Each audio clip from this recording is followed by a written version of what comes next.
Ohala mar nam osebedo ka kale midhiero mopogore opogore ka jopith rech mana nyocha nolalo milionde mag pesa tokre gi tho e nam. Weche mag pi nam molil kanyakla kod anyuonge bende osekelo lal e ohala mar nam. Kata kamano, jokanye sekta mar nam koro osechako chenro mag chiro nam lolwe kod ohala mitime. Achiel kuomgi en Jovian Linda mar riwruok mar Kisumu Social Inclusion Network kawatwak e wach mar ohala mano mar nam. Oimore Jovian machiegni e Ramogi TV, inyalo mana ulori ne joneno matut. Erokamano lieta kuom miya thuoloni. Kaka Wacho, an iluonga ni Jovian Linda. Atiyo gi migao miluongo ni Kisumu Social Inclusion Network mantiere Riat, Kogony area.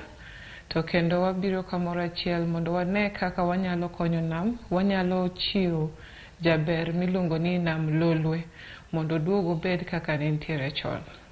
Sama koro waduoke kaka ne ntiere chon, ng'ato nya penjo ni to ang'o matimore sani, en midhiero kata gin midhiero mage mag nam lolwe ahinya osekale mochopo sani. Kiduogo irango adiera gik mang'eny osetimore kalure gi kampunde mang'eny moyaw sani e Nyanza kae ma regulations mang'eny okolu kalure kaka gi wito waste. Kiduogo kendo kirango bende wan kaka wadak e utewa, kaka wawito taka, kaka watiyo gi pi, gi kaka warango weche mag drainage system mantie Kisumu kae. Iyudo ka nam kao taka gi yugi mang'eny.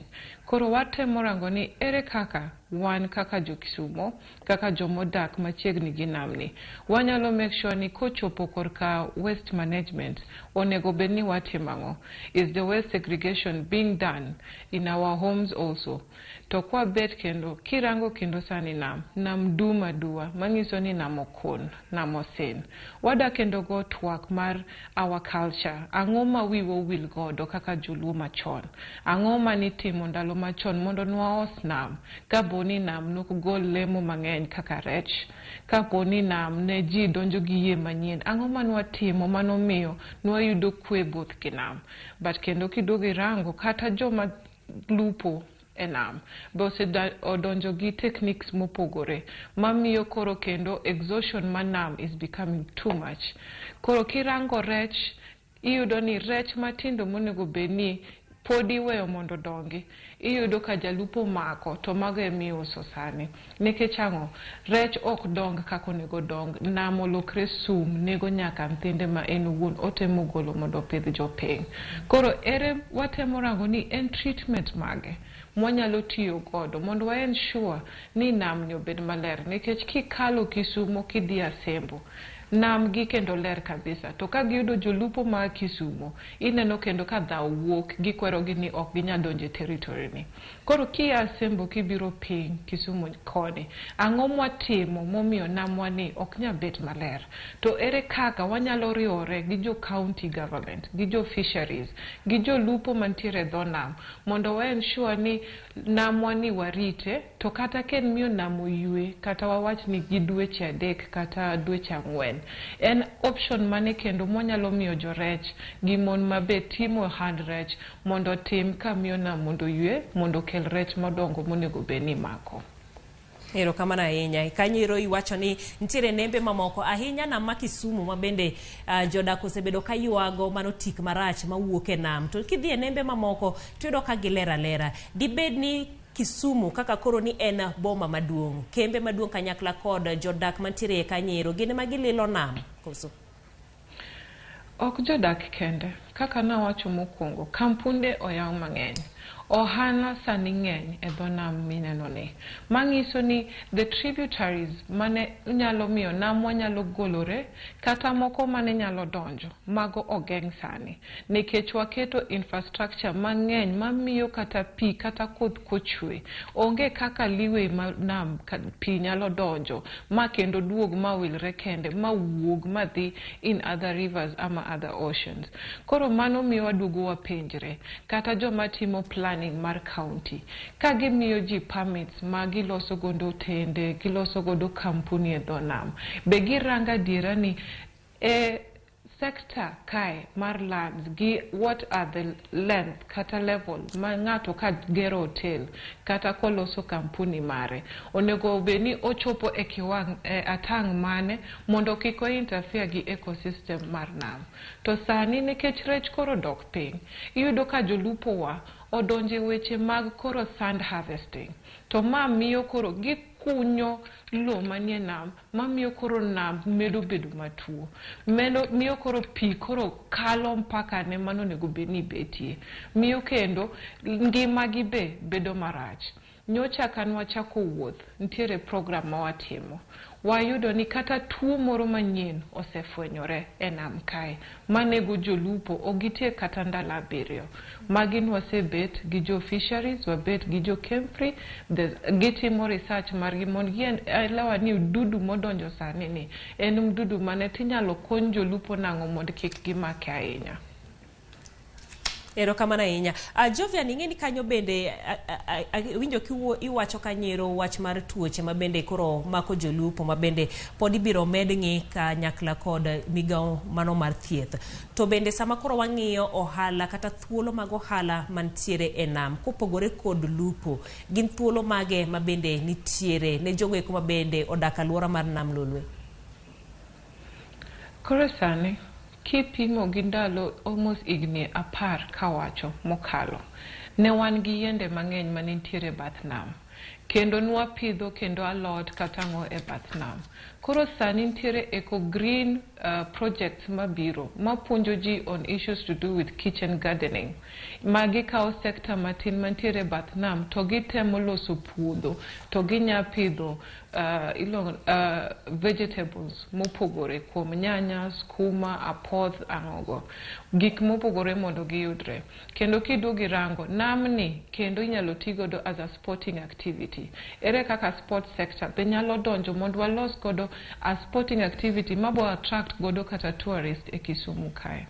Kiduogo kendo kiling kirango wach mar loso kata mar gik moko kaka fish ponding ma bende sani timre e area mar Ogal iyudo ka koro ohala ni chako dongo kendo joluo mantiere area no kata jolupo mantiere area no osechako rwake as much as ntiere pod challenges matin nikech iyudo ndiyo ng'ato loso pond farming but iyudo koketo rech mang'eny ma ok onego bede pond no koro pod be puonj is very much needed mondo wadog piny wabed gi jolupo mondo wang'isgi ni kitemo donje sector mar fish pond kitemo donje sector mar cage fishing en adi monego beni kane cage achiel mondo kik githok sama gidongo to sama gine cage kata gine pond ni how do you control taka kata waste feces mag rech gi mondo kik lokre sum ne rech mondo koro rech omed dongo nikech aparo ni most donje magi ka gineno ni kaka ohala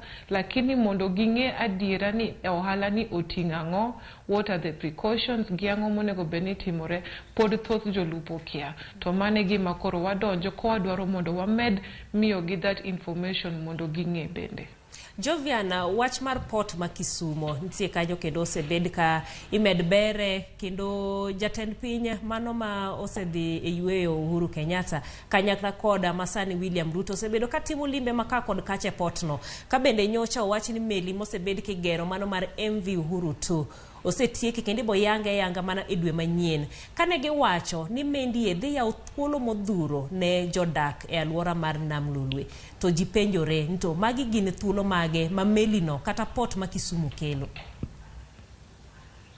Koro an kaka ng'ama tiyo ne jopiny to jomigao ok da donja ahinya e wach MV Uhuru nikech kichako wacho wach MV Uhuru to jolupo ntiere man gi boya gi matindo tindo mawuotho en opportunities mage magimbe imiyo gi kara ka port ntiere kae ntiere issues mag security mosebedo gisechopo piny ni jolupo gi maging'iso gi ni mae gima biro to wadwaro ni mondo wayaw ni connection makama Kibet pingi jolupo iyudo ni magi pok otimore. Giwinja ni ginintie to kata neno gi wagi pok gineno. Koro ere kaka wanyalo connect kara jopot mondo gimbe e beaches mantiere Kisumu kae. Gimbe giwuothi mondo gilande gimbe giwach korka margi ni ka giomo en viuru. En ohala mane ma gibokelo. Gibokelo rech moko mopogre gi mantie Kisumu ka. Mano ok dibeda adiera nikech mano bongiso ni kara rech ma Kisumu mwagole nambwa ni ok bibedo maber koso bobedo nango koso wagolo rech Uganda. Koro mago pod atang' manyaka wabed piny both joma nie county gi joma nie port to gibed gi jopiny mondo ginonre mondo gineni en ang'o madiera ka gini okeli bobiro konyo jopiny to ok biro ni bomayo gi kendo chiemo obed ni gima riwo ji ok ni keyo. Kanyero ntiere wach ma bende iwacho kuonde mamoko ni nam dhako. Bedo ni nam ng'ama miyo ahinya sani ok nen ahinya. Kata kamano ntiere bende mine kata ntiere thuolo mar mine e rito nam kata kao thuolo mag ohala ma bende nitiere nam. Gin thuolo mage mantiere ne joma mine? Thuolo to ng'eny nikech kirango sani adiera nam to en mana dhako. Nam ni nochake ndalo machon kendo nobiro nikech nango en momiyo ji chiemo to kendo en morito joma nie apaya mare. Mon nigi nafas nikech gimbe gin giwuon ginyalo chako ohala mopogore kaka wawacho weche mag fish pond, cage fishing to kendo ginyalo loko kata ma gidonje loso kata fish fillets gichake loso weche mag packaging. Sani ntiere gimoro ma e beaches miluongo ni BMU. Kirango BMU mago beach management units mantie. Gibiro kamoro achiel mondo gi-ensure ni apart from jalupo jaboya madonje nam, ere kaka ng'ama miyo be mauso rech ma kao rech kadhi uso. Onyalo benefit nade. To kirango magi te en a circle maluorore. From an ng'ama janyiepo to ng'ama mama madhi kawe gi jalupo madonjo.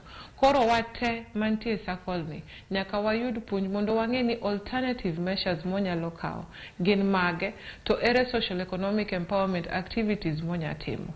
Kanyo wawacho wach rech mag loko rech kata kaka mbuta. Wan gi opportunity monyalo amua kaka wan jo Kisumu ka wamako rech maber. Wanyamua wambe wanyating'o rech water kata Uganda water kata Tanzania. Kata China makelonwa rech kata wambe wanyating'e rech watere China. Ok ni China ema kila saa kelonwa rech. Mano ing'eni ni kare. E kinde moko kanyo ntiere chenro mabende nochaki mano mar lero nam. Achiel kuom gi nen golo Ford kata nyuongi mabende nomako nam kunye kaluwore koda meli madongo dongo mabende ne wacho ni dhi ringo e namno. To bende chenro ni ahinya akia ni ose nyuolo olemo koso obedo machal nade mana ka watieko chenrowa. Mana kaka imbi penjo no e kaka wambe podwa penjo but ageno ni gimbaka mabiro mbele kae miluongo ni kanda la ziwa. Wadhi nyalo bet piny gi both the county government, wabo bet piny gi jo fisheries, wabo bet piny gi jok moluo weche mag nam mondo wabed piny mondo wang'e ni innovations mikelogi tadiera gikelo nwang'o to gigolang'o to ken olemo ni ichame mana malo kucho koso obiro ne nyaka joma ni piny kae. Koro adiera mare pod en mbaka. Koro pod wabogoya kode mbaka nyaka wachop kuma wanyalo bet kaka ji achiel mwalos gi joma in charge mag project gi. Erokamano ahinya. Ting' mari maduong' kata ting' maru maduong' kaka jokanyo mabende neno ni nam olosi kendo obere kendo joma dwarore jolupo kod johala oyudo chenro magi. Wach mogik mabende iwenegi ka watieko. Gima da gomb nyiso jo Kisumu ni giikre from dwe mar 14 wadhi bedo gi twak makende madhi ringo wige 2. To twak maduong' bobedo tarik 24 gi tarik 25 mabobedo Dunga Hill Camp kachacha. Watimo workshops ma miyo information ringo piny nyaka ni jalupo mantiere nam as far as Ogal gi Paga. Wadhi bedo gi workshops gi joma chuo miluongo ni Jalupos Cafe. Jalupos Cafe ni wada nono mwalos nyaka wach jaboya. Wada nono mwanon nyaka kendo wach mar border insecurities, wach mag safety measures, wach mag safety gears. Kiduogo koni to kendo wadonje wach mag Dadas Garage. Dadas Garage dwa ywayo migawo madil gi weche mag joma mine matindo gi yudhe. Wadago mbaka, wada neno ni ere atang' mwanyalo kawo kaka joma ni ohala mar nam. Mwanyalo miyo wadongre. To kae warango nyaka wach mar culture. Jael dhi parie ni chon, kane ng'ato oloso bot, yiene monego beno dhi mako go rech. Nilose to nikete dho nam. Kanosekete dho nam, niketo ng'ama dhako mapisi to bete diere. To jodongo gi jolemo to biro to lamone. To ka dhako ni osebet, ka dhako ni osebet, to koro inyalo kel rech. Koro ere kaka be wiwu wil gi tamaduni wa machon. Koro magi mbaka mabogoyo kendo mabomedo goyo. Koro jopiny nyalo biro, ginyalo go kodwa mbaka Dunga Hill Camp kacha kata e beaches mantiere Kisumu ka. Erokamano maduong' mano Jovian Linda mar riwruok mar Kisumu Social Inclusion Network kawang'iyo thuolo mag ohala e nam ahinya nam Lolwe. Erokamano maduong' mar bedo kodwa kendo twak kodwa e chenro ni mano mar Mine Wacho.